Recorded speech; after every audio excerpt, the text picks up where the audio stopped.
Hi friends, welcome to R T Telangana వంటలు అండి. ఈరోజు నేను రోటి పచ్చడి చూపిస్తున్నాను, అది కూడా పచ్చి కొబ్బరితో అండి.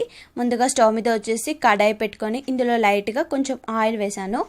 ఇంకా తర్వాత ఇందులో కట్ చేసి పెట్టిన పచ్చిమిరపకాయలు 1 కప్పు తీసుకున్నాను అండి. మీరు స్పైసీగా తినే వాళ్ళైతే ఇలా ఎక్కువగా తీసుకోండి, నార్మల్గా తినే వాళ్ళైతే కొంచెం తగ్గించండి ఫ్రెండ్స్. ఇందులో సగం తీసుకోండి, ఓకేనా. ఇంకా పచ్చిమిరపకాయ ముక్కలకి ఆయిల్ వేసి వేయించుకుంటే తొందరగా వేగుతాయి, అందుకే లైట్గా కొంచెం ఇందులో నేను ఆయిల్ కూడా యాడ్ చేసి వేయించుతున్నాను అన్నట్టు, తొందరగా వేగడానికి.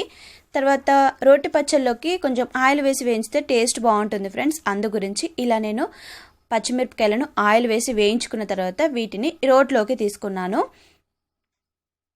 మీరు అడిగారు కదా రోటి పచ్చళ్ళు ఏమైనా షేర్ చేయమనేసి, అందుకే ఇలా రోటి పచ్చడి పచ్చి కొబ్బరితో నేను మీకు షేర్ చేస్తున్నాను.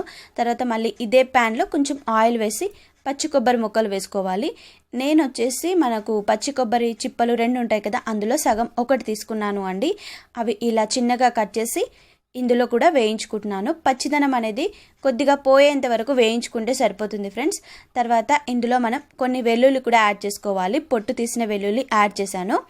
వెల్లుల్లి వేయడం వల్ల ఏంటి అంటే టేస్ట్ బాగుంటుంది. ఈ పచ్చి కొబ్బరిని వచ్చేసి మరీ ఎక్కువగా వేయించకూడదు, కొద్దిగా దోరగా వేయించుకుంటే సరిపోతుంది అండి. తర్వాత స్టవ్ ఆఫ్ చేసి జీలకర్ర యాడ్ చేసుకోవాలి, ఎందుకంటే ప్యాన్ వేడికి మనకు జీలకర్ర అనేది ఫ్రై అవుతుంది, అందుకే నేను స్టవ్ ఆఫ్ చేసి వేసాను. ఇలా జీలకర్ర వేసి ఫ్రై చేసుకున్న తర్వాత వీటిని కూడా మనం రోటి దగ్గరికి తీసుకెళ్ళాలి అండి. చూసారా, పచ్చి కొబ్బరి, వెల్లుల్లి, జీలకర్ర కూడా ఫ్రై అయ్యాయి. ఇలా ఫ్రై చేసుకుంటే సరిపోతుంది.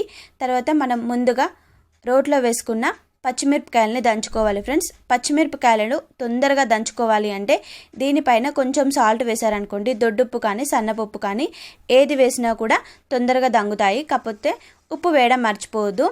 ఉప్పు వేయడం వల్ల తొందరగా దంగుతాయి, ఒకటి బెనిఫిట్.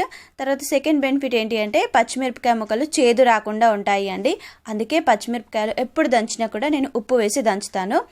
ఇంకా ఈ పచ్చిమిరపకాయలను వచ్చేసి మనం మెత్తగా కొంచెం పేస్ట్ లాగా అయ్యేంత వరకు దంచుకోవాలి.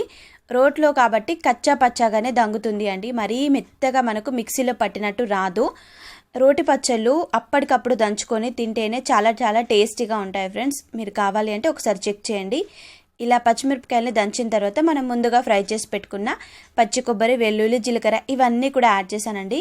ఇది మనం ఇంట్లో సింపుల్గా ప్రిపేర్ చేసుకునే ఈజీ రెసిపీ ఫ్రెండ్స్, ఓకేనా. ఇంకా వీటన్నిటిని కూడా మనం మెత్తగా దంచుకోవాలి అండి, మరీ మెత్తగా అయితే దంగవు. పచ్చి కొబ్బరి కాబట్టి మనకు కొంచెం కచ్చా పచ్చగానే ఉంటుంది, పచ్చి కొబ్బరి అయినా ఎండు కొబ్బరి అయినా కూడా. ఇది మనం ఎండు కొబ్బరితో కూడా చేసుకోవచ్చు, కాకపోతే పచ్చి కొబ్బరితో చేసుకుంటేనే టేస్ట్ ఎక్కువగా ఉంటుంది ఫ్రెండ్స్, అందుకే నేను పచ్చి కొబ్బరితో చేస్తున్నాను. ఇలా అన్నీ వేసి మళ్ళీ బాగా మిక్స్ అయ్యేలాగా దంచుకోవాలి అండి. ఇందులో మనం ఎక్కువగా ఏమీ యాడ్ చేయని అవసరం లేదు అండి. సింపుల్గా రోటి పచ్చళ్ళు ఒక 4-5 రకాల ఐటమ్స్ ఉంటే సరిపోతుంది, వాటితో చేసుకోవచ్చు. తర్వాత ఇందులో 4-5 చింతరెమ్మలు వేసుకోవాలి. కొంచెం నానబెట్టి ఉంచాను నేను. చింతపండు వేసుకోవడం వల్ల ఏంటి అంటే కొంచెం పుల్లగా తగులుతూ ఉంటుంది మనం అన్నంలో కలుపుకొని తినేటప్పుడు. ఇది ఆప్షనల్ ఫ్రెండ్స్, మీకు నచ్చితే వేసుకోవచ్చు, లేకుంటే లేదు. ఇలా అయితే దంచుకుంటే సరిపోతుంది అండి. మనం పచ్చి కొబ్బరిని రోట్లో మరీ మెత్తగా కాకుండా, మరీ పల్కగా కాకుండా, అంటే మరీ గట్టిగా కాకుండా ఇలా నార్మల్గా దంచుకున్నాను నేను, కొంచెం కచ్చా పచ్చాగా ఉండేటట్టుగా. తర్వాత మీరు డైరెక్ట్ తినొచ్చు, కాకపోతే నాకు పోపు చేస్తే బాగా నచ్చుతాయండి ఏ రోటి పచ్చళ్ళు అయినా కూడా, అందుకే పోపు చేయడానికి కొద్దిగా ఆయిల్ వాడాను, ఎక్కువగా కాదు. తర్వాత ఇందులో పోపు దినుసులు వేసుకోవాలి. జీలకర్ర, ఆవాలు, మినప్పప్పు, శనగపప్పు, మీకు నచ్చింది ఏదైనా వేసుకోవచ్చు. నేను సింపుల్గా జీలకర్ర, ఆవాలు వేసాను. తర్వాత కొన్ని కరివేపాకు రెమ్మలు కూడా యాడ్ చేశాను. ఇలా వేసిన తర్వాత ఇందులో మీరు పసుపు యాడ్ చేసుకోవచ్చు. నేను ఈరోజు పసుపు వేయలేదు ఫ్రెండ్స్, కొంతమందికి వైట్గా ఉంటే నచ్చుతుంది అట, అందుకే నేను ఈరోజు ఇలానే సింపుల్గా ఉంచేసాను. పచ్చి కొబ్బరి తెల్లగా ఉంటుంది కదా, అందుకే ఇలానే ఉంచాను. మనం ముందుగా రోట్లో దంచుకున్న పచ్చి కొబ్బరి వేసి ఒక 2 to 3 minutes ఫ్రై చేసుకోవాలి ప్యాన్ పైన, ఎందుకంటే ఇందులో ఉన్న పచ్చిదనం అనేది పోతుంది. ఇలా పోవడం వల్ల ఏంటి అంటే మనకు పచ్చడి చాలా రోజులు నిల్వ ఉంటుంది ఫ్రెండ్స్, అది గుర్తుంచుకోండి. 4-5 days దాకా నిల్వ ఉంటుంది. ఇప్పుడు సమ్మర్ కాబట్టి 3 days వరకే నిల్వ ఉంటుంది అండి. చూసారా, పచ్చి కొబ్బరి పచ్చడి రెడీ అయిపోయింది.